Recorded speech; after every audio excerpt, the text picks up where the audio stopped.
One friend I know was a real estate agent, and she told me that she learned after a while with clients, they would tell her what kind of house they wanted. And it was one particular, he said he wanted a fixer upper. Wanted a fixer upper, that's what he wanted. She took him to a few fixer uppers. And he complained about this. God, this is a lot of work there. And gosh, I can't believe they left this over here. After about 3 or 4 houses, she realized he doesn't really want a fixer upper. What he wants is something that needs a few cosmetic touches. So she would translate when he would say fixer upper in her mind, oh, show him houses that just need a few cosmetic touches. And when she did that, again, using those same words, wow, eureka, fantastic. She totally gets me. Hi, this is Bob Grant, and today we're going to talk about 4 things that a man over 40 needs to fall in love. Now, men over 40 are going to be a different place, of course, than when they're in their 20s, different goals, different life experiences. So the things that might have worked or you would think would work on someone that was younger, obviously are going to have a different impact on him. So someone over 40 most likely has been in a career or somewhat established, and they have a clear idea as to what they like and what they don't like. And also their personality is more set. And who he is by the time he's 40 and over, it may alter some, but it's not going to change a lot. By the same token, he has a much clearer idea of what he's looking for in a partner, what it is that makes him feel alive and feel loved and want to spend the rest of his life with someone. Now, there's a caveat with this.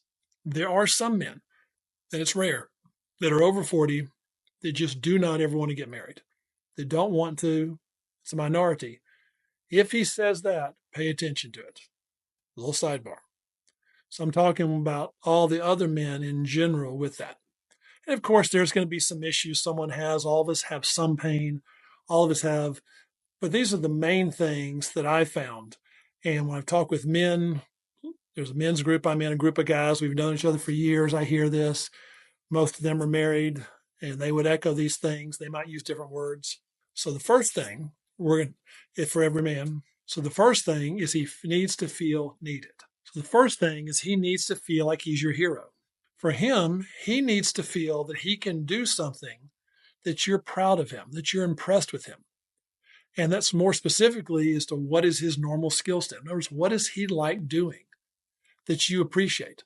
If you have someone that's real empathetic and he's a good listener, but you like someone that's more take charge and you don't really care as much as if he listens to you a lot, you like it, but you're more concerned with him stepping up and protecting and you feeling safe when you go out. Well, that's going to be hard for him. He can do that at times, but that's not going to be his natural inclination. Because for him, what he wants to know is, when in doubt, does the thing I do best really turn her on? And so if you're a good match, and if someone listening to you is like the top of your list, I mean, of course, we like everything.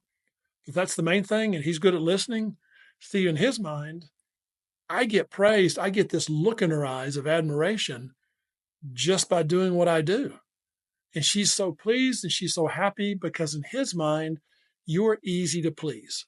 And what we don't want is you trying to be easy to please, liking something or validating something for him that you really don't care that much about. Be nice about it, be courteous. But for him, he wants that because, especially over 40, he's at the stage where he doesn't really want to date a lot. He doesn't, the thrill of that's kind of gone. That might have been fun, high school, college, but now he's looking for someone to spend the rest of his life with. He may not say that initially. More specifically, a man over 40 is looking for his best friend. I don't mean his buddy. I don't mean someone just to hang out with. I mean his best friend that he can be intimate with. Remember, intimacy for him is going to look a little different than it does for you. So for him, one of the ways for him to connect with you is he can be your hero without having to contort himself into being someone that he's not. So when you see stuff that you like him doing, that you're impressed with, be sure and call attention to that. It may seem silly to you. To him, it's not. When he's doing something for you, what he's after is he's trying to make you happy. And when a man can make you happy, that naturally makes you more attractive in his eyes. When he doesn't feel like he can make you happy, It doesn't matter what dress you wear. It doesn't matter your figure. You will start to diminish in his eyes because it feels like nothing he can do is good enough. Number two, he wants to feel respected. Respect to a man is what love is to a woman. A man feeling respected makes him feel that he can take responsibility for the relationship. Not as a father, not to tell you whatever to do, but he wants to take responsibility for your happiness. He's not literally responsible for it. But we want him to feel that way because men have to figure out the woman they're in love with. As much as women think they're fairly simple, to us men, you're not. When women say, I'm easy to please, I like it when you give me gifts, or I just like it when you're courteous. Well, courteous can mean a lot of things. And what men end up doing is once they start dating and 3 or 4 weeks into it, then months, we start to realize, oh, when she says courteous, oh, what she really means is she likes me to open the door for her. Oh, when she says courteous, what she really means is don't interrupt her. Just to let her finish her thought and get it all out. Well, that's what she means. To her, it's obvious. But see, it's not going to be obvious to him. And see, when you try to describe it, that still isn't going to help him. You're describing it with terms and words that are familiar to you. So that's not a bad thing. Just realize it's going to take him time to integrate himself and to translate as to what you're really meaning.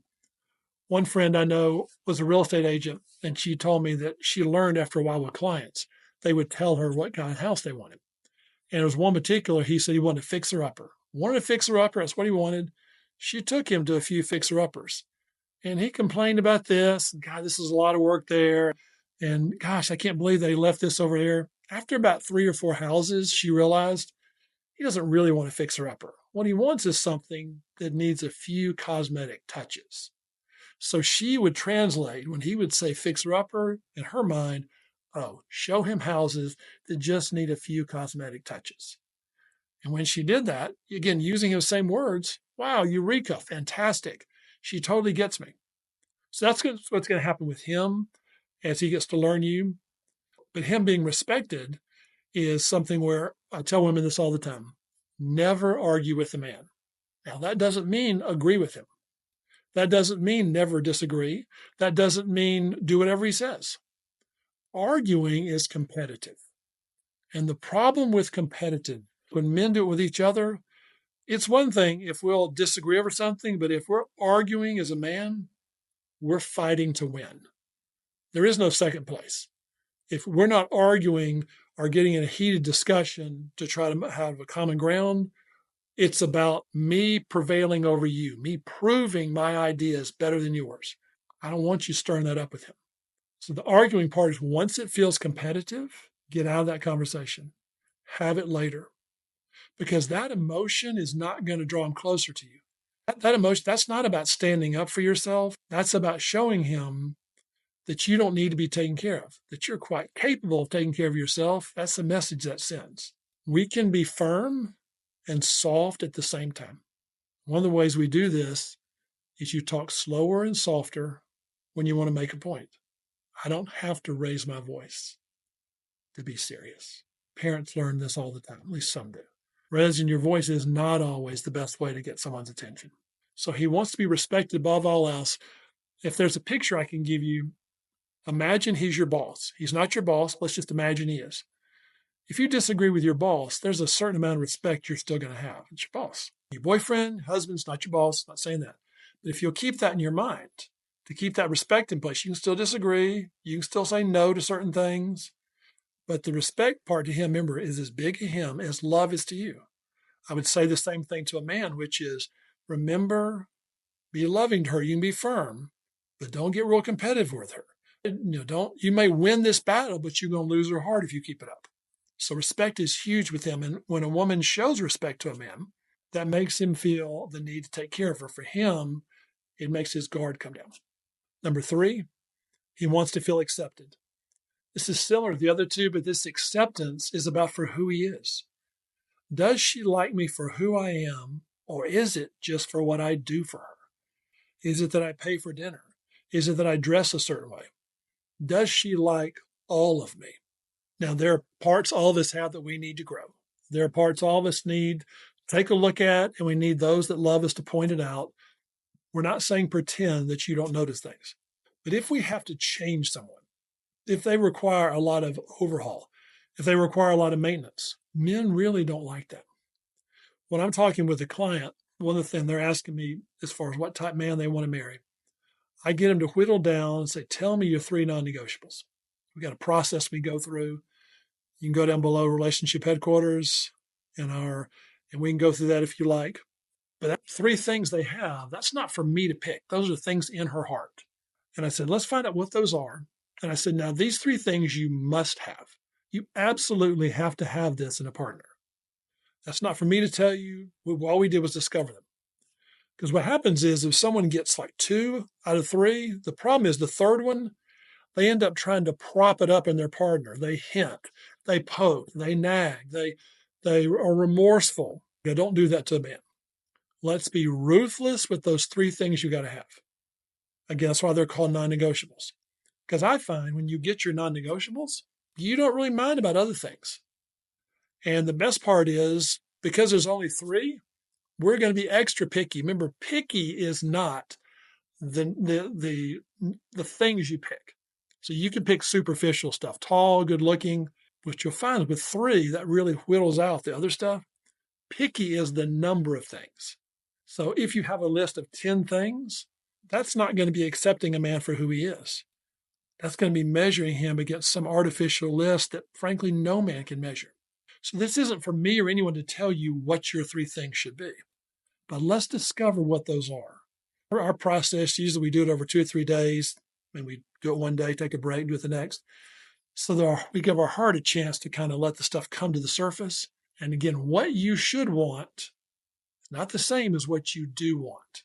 You want to be really clear on what's going to be a good fit for you, what's going to be good for you to spend the rest of your life to someone. That's how you're going to accept it.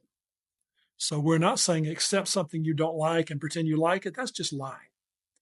So the third thing is he's going to want to feel accepted for who he is, personality, character, and all. The fourth one is a man really likes it when you say no. Now, does he want you to say no all the time? Probably not. That would be an indication that your relationship probably isn't doing so well. But if you say yes all the time, one, he's going to get bored.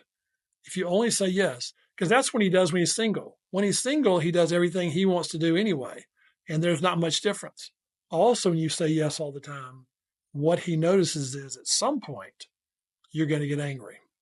He's going to do something. And then what's going to happen?